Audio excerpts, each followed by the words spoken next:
ఇందులో ట్రంప్ పాత్ర ఏంటంటే ఆయనే మొట్టమొదటి ట్వీట్ చేశారు, రెండు దేశాలతో నేను మాట్లాడాను, ఒప్పించాను, రెండు కూడా కాల్పుల విరమణకు ఒప్పుకున్నారు అంటూ ఆయనే ప్రకటించారు. ప్రపంచానికి చెప్పింది ముందు ట్రంపే. మళ్ళీ నిన్న ఒక స్టేట్మెంట్ ఏంటంటే, నేను రెండు దేశాలతో ఇన్ ఫ్యూచర్లో వాణిజ్య సంబంధాలు ఉండబోవు, వ్యాపారం చేయబోనని చెప్పిన తర్వాతే వాళ్ళు యుద్ధాన్ని ఆపారు, వాళ్ళ అణుయుద్ధాన్ని నేను ఆపాను అంటూ ఆయన ఒక స్టేట్మెంట్ ఇస్తూ ఉన్నారు. అంటే ట్రంప్ మొదలు నా మీడియేషన్ అన్నాడు, తర్వాత నేను బ్లాక్మెయిల్ చేస్తే భయపడ్డారన్నాడు. అందువల్ల దీనిపైన భారత ప్రభుత్వం వివరణ ఇవ్వాలి. ఇండియా తన స్ట్రాటజిక్ డిసిషన్స్లో అటానమీ ఉండాలి. అంటే స్ట్రాటజిక్ అటానమీ అంటారు, అంటే వ్యూహాత్మక స్వయం ప్రతిపత్తి ఉండాలి.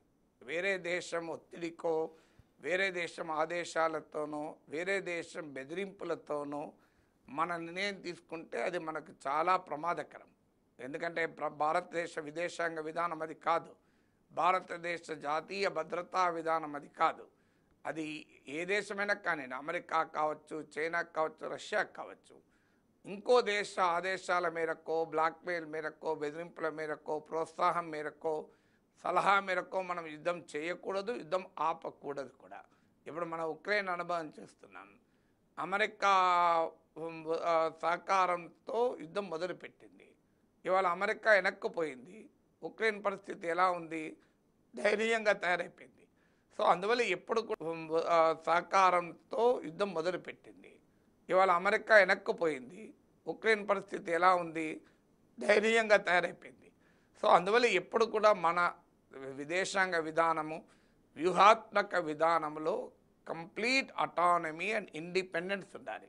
అందుకే ఆపరేషన్ సింధూర్ విషయంలో కానీ, పాకిస్తాన్పై కాల్పుల విరమణ కానీ భారత ప్రభుత్వ నిర్ణయం అయితే మనకు అభ్యంతరం ఉండాల్సిన అవసరం లేదు. ఎందుకంటే ఇది మన ప్రభుత్వం, మనం ఎన్నుకున్న ప్రభుత్వము, మన దేశ హితాన్ని దృష్టిలో పెట్టుకొని మన ప్రభుత్వం నిర్ణయం తీసుకుంటుందని మనం నమ్ముతాము.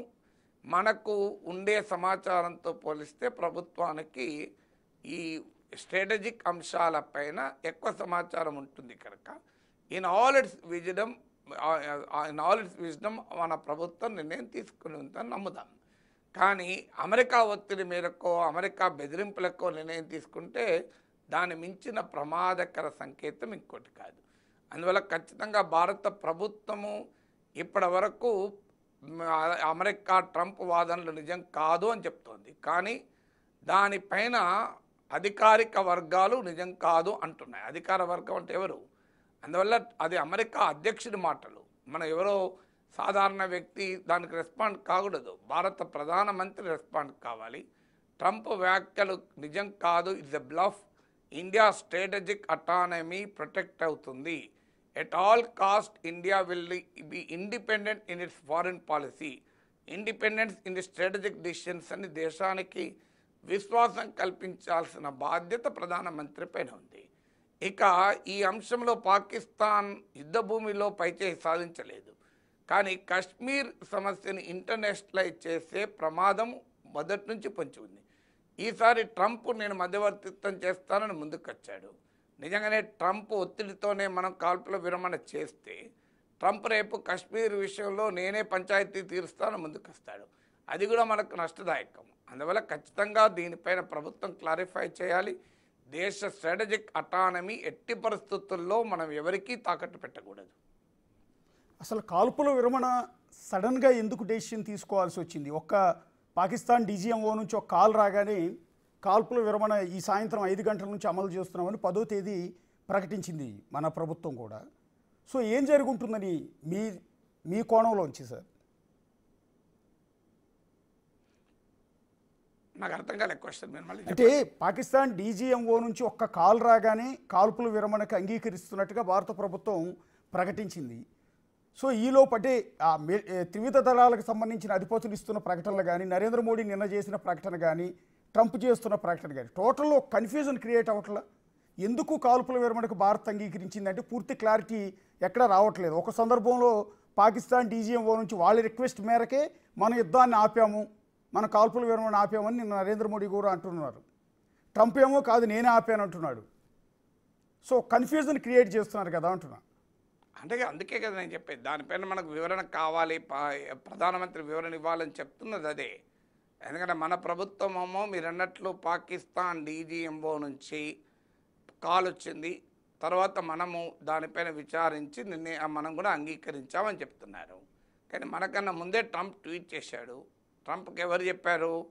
సో ఇది మనం అంగీకరించామని మనం చెప్పకపోతే ట్రంప్కి ఎలా తెలిసింది? ఈ ప్రశ్న అనివార్యంగా ముందుకు వస్తుంది. ట్రంప్ తన రాజకీయ కారణాల రీత్యా తన పర్సనల్ క్రెడిట్ కొరకు చేస్తే చేయవచ్చు, కానీ ట్రంప్ ఎందుకు చేశాడన్నది ఇప్పుడు మనకి ఇష్యూ కాదు.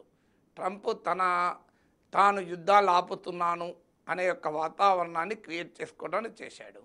ఎందుకంటే ఆయన కోరుకున్నట్టు ఇంకా ఉక్రెయిన్ యుద్ధం ఆగలేదు, గాజా యుద్ధం ఆగలేదు. ఎలక్షన్ సమయంలో తాను యుద్ధాలు ఆపుతానని మాట్లాడాడు కనుక యుద్ధాలు తానే ఆపుతున్నాడు అనే ఇమేజ్ కొరకు ట్రంప్ క్లెయిమ్ చేసుకోవచ్చు. ఇష్యూ ట్రంప్ ఎందుకు చేశాడన్నది కాదు.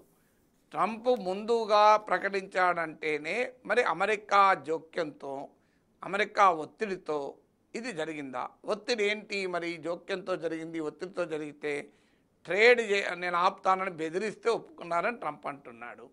సో అందువల్ల ఒకటి మాత్రం నిజం, ట్రంప్కు ముందే ఈ విషయం తెలిసింది, దేశ ప్రజల కన్నా ముందు ట్రంప్కు తెలిసింది. అంటే ట్రంప్ ప్రమేయం లేకుండా ఎలా తెలుస్తుంది? పాకిస్తాన్ అమెరికాను కోరి ఉండవచ్చు. మన ప్రభుత్వ వాదన ప్రకారం కూడా పాకిస్తాన్ అమెరికాను రిక్వెస్ట్ చేసింది, అమెరికా దగ్గరకు వెళ్ళింది, వెళ్తుంది కూడా. పాకిస్తాన్ కొత్తగా ఏముంది, ప్రతిసారి కాపాడమని అమెరికా దగ్గరికి వెళ్తుంది, అదేమీ ఆశ్చర్యపడాల్సిందే లేదు.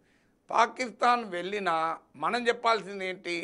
పాకిస్తాన్ తీవ్రవాదాన్ని ఆపాలి, మొదలు ఆ సంగతి చెప్పమనండి అని అనాలి. కానీ పాకిస్తాన్ భారత్ను రెండు సమానంగా పేర్కొంటూ ఇండియా పాకిస్తాన్ మధ్య అమెరికా ఎవరు జోక్యం చేసుకోవటానికి?